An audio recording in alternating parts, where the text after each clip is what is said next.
Oitavo vídeo da série sobre padrões de projeto, dessa vez o padrão de projeto State. State é Estado.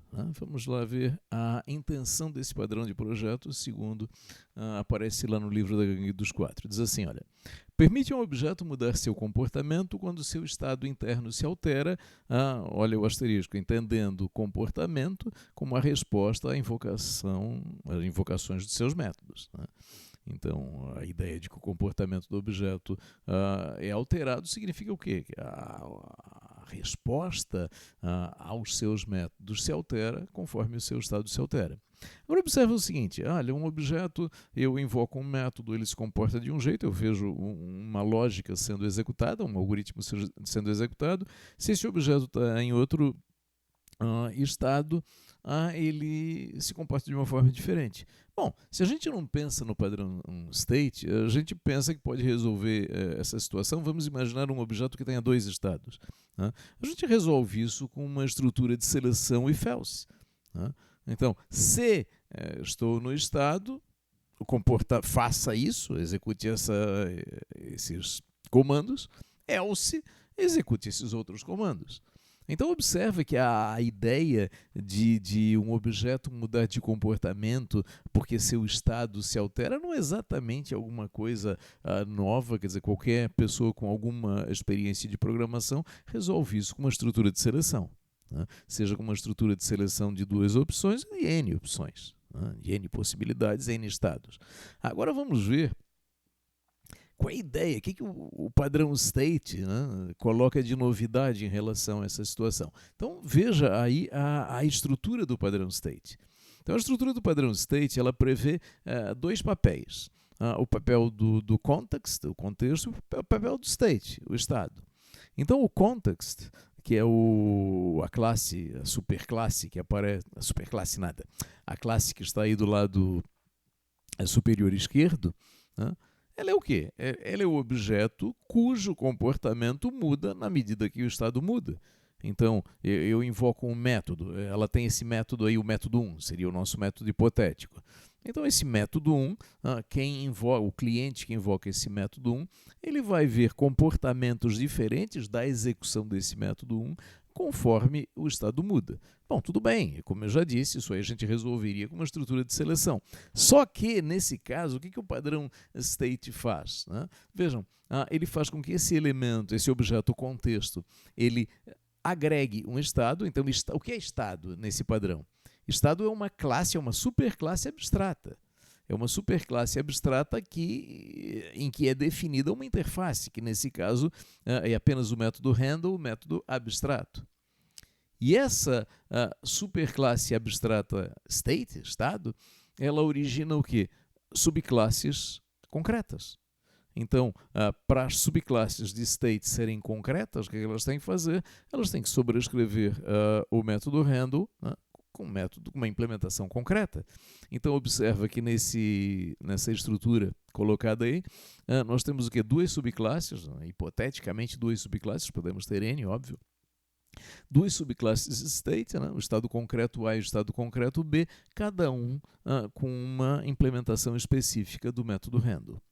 E na prática, o que essa estrutura me dá de novidade é o seguinte: os vários comportamentos possíveis que a minha classe contexto teria conforme o seu estado, não são implementados dentro dessa classe, dentro de uma estrutura de seleção, mas são implementados fora dessa classe em outras classes.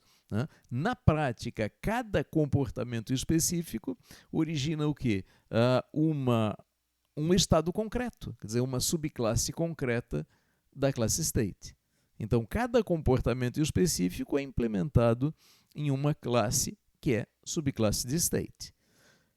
Bom, e a história do comportamento alterado? Puxa, o cliente observa um comportamento diferente conforme o objeto muda de estado. Então, aqui olhando as colaborações do padrão state, nós temos à esquerda o cliente, a figura do cliente que invoca o nosso método hipotético, o método 1, sempre do mesmo objeto. da instância de context, que eu chamei esse objeto de muda comportamento, o objeto que muda o seu comportamento conforme o estado. Então observem que nesse diagrama de sequência nós temos o cliente invocando o mesmo método 1 em dois momentos diferentes. Então, em dois momentos diferentes, mas executando exatamente o mesmo método do mesmo objeto. O cliente, repito, invoca o mesmo método 1, do mesmo objeto.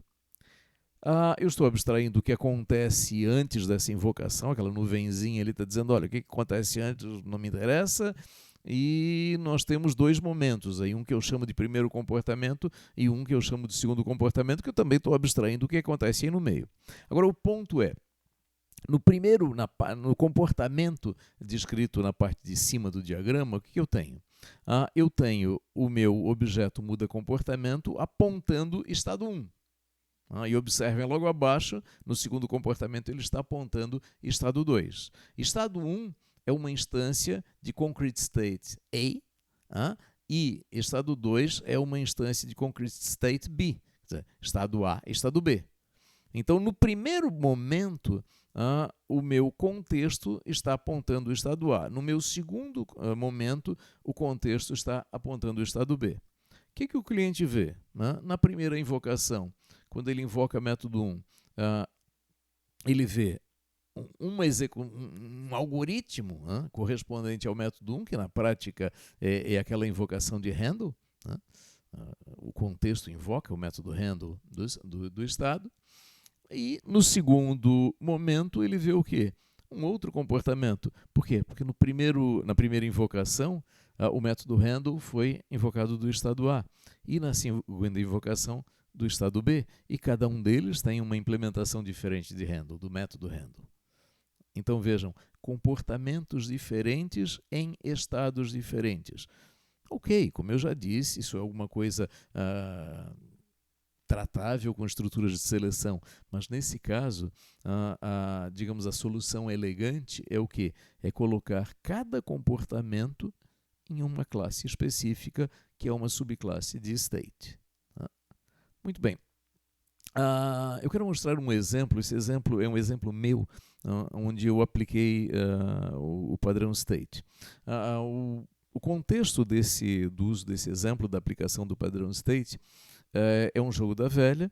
É um jogo da velha, inclusive, que eu mostrei no vídeo anterior a esse, quer dizer, esse é o vídeo 8, eu mostrei no vídeo 7, onde eu apresentei o padrão façade. Lá eu mostro o jogo da velha, que eu estou mostrando só um pedaço da estrutura interna desse jogo da velha. Aqui me interessa. A ideia é o seguinte: esse jogo da velha, ele funciona usuário contra programa. Então, o elemento do programa que disputa partidas contra o usuário, ele é a classe Automatic Player, que está destacada aí nessa imagem como contexto. Então, o meu contexto é o meu jogador automático. Então, é o meu objeto que muda de comportamento conforme o seu estado. E o estado é essa classe strategy, que está colocada aí na imagem. Está destacada ela como state, com 3 estados concretos. Strategy 1, 2, 3, quer dizer, estratégia 1, 2 e 3. Então, o que acontece? O meu jogador automático, eu estou dizendo aí, ele joga segundo 3 estratégias distintas. E quem é o cliente desse meu jogador automático? É a classe board, que está colocada ali como cliente. Então, a classe board, o tabuleiro do jogo da velha, é ela que que solicita, digamos assim, ao jogador automático o seu próximo lance. Bom, e aí, como é que funciona isso? Bom, dizendo de uma forma assim, muito resumida, não quero ficar dando aula de jogo da velha aqui, a ideia é o seguinte: esse jogador automático do jogo da velha, ele pode disputar uma partida de jogo da velha segundo 3 estratégias diferentes, e ele define essa estratégia, qual estratégia ele vai adotar, quando ele vai dar o seu primeiro lance. Quer dizer, o que acontece? Se ele vê um tabuleiro vazio, ele vai começar, então ele adota uma estratégia. Por outro lado, se ele não vê um tabuleiro vazio, significa que o adversário já iniciou a partida, então ele quer saber se o adversário iniciou na casa central ou não. nesse caso, ele vai adotar uma estratégia ou outra. Em resumo, 3 estratégias possíveis. Então, quando o jogador automático ele vai fazer o seu primeiro lance, ele olha para o tabuleiro, como ele está, como eu acabei de falar, e em função de como está o tabuleiro, ele instancia ou estratégia 1, ou 2, ou 3, e a partir daí, quer dizer, a lógica do como jogar é definida por uma dessas instâncias. Então, essa é a ideia.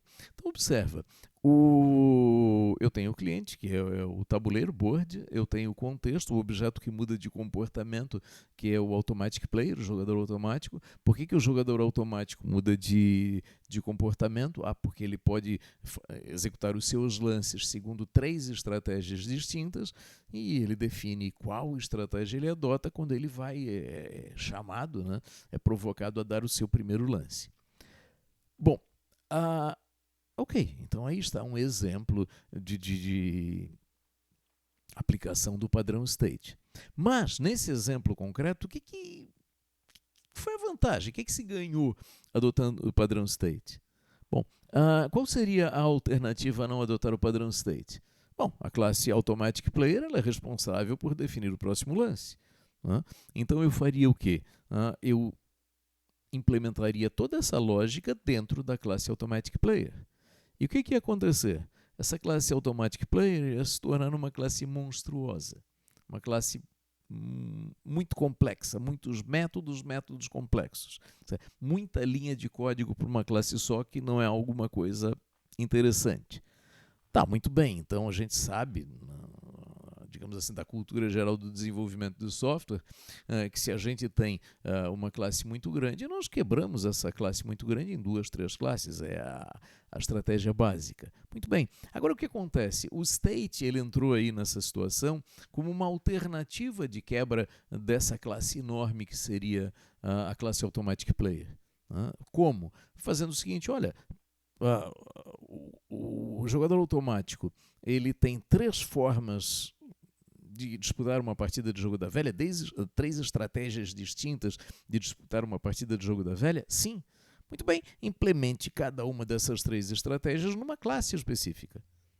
Essa classe específica são exatamente as 3 subclasses ali de baixo, que herdam comportamentos comuns da superclasse Strategy, que é abstrata, e isso me dá o quê? Uma solução elegante, uma solução bem estruturada, onde eu tenho todas as classes com complexidade razoável, quer dizer, eu não tenho nenhuma classe nem com muitos métodos, nem com métodos muito longos, e eu tenho como resultado disso, quer dizer, um código absolutamente organizado e legível. Aliás, esse exemplo está lá na minha página, ele é acessível, pode ser achado lá.